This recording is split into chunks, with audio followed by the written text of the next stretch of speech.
अस्सलाम वालेकुम नाज़रीन, हमारे सीरियल HR JDO न्यूज़ ऐं आहियां वज़ीर उंडड़। ख़बर शामिल कयूं था हैदराबाद मां दिलदार अली बलाल जी। ज़िले ठटे जे UC टंडो हाफ़िज़ शाह जा केतिरा ई लिंक रोड तबाह। 2015 वारी बोड में तबाह थियल KB फीडर मथां अॼियल पुल बि तबाह थी हुई। कंहिं बि वक़्तु जानी नुक़सान जो अंदेशो।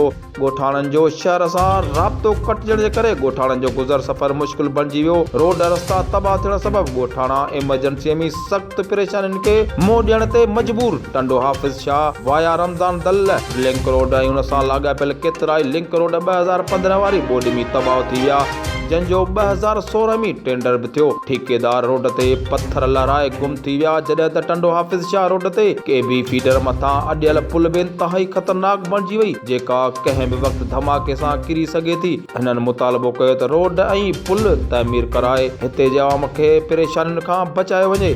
HR JDO न्यूज़ में फ़िलहाल एतिरो ई। वधीक ख़बरुनि जी अपडेट लाइ ॾिसंदा रहो HR JDO न्यूज़।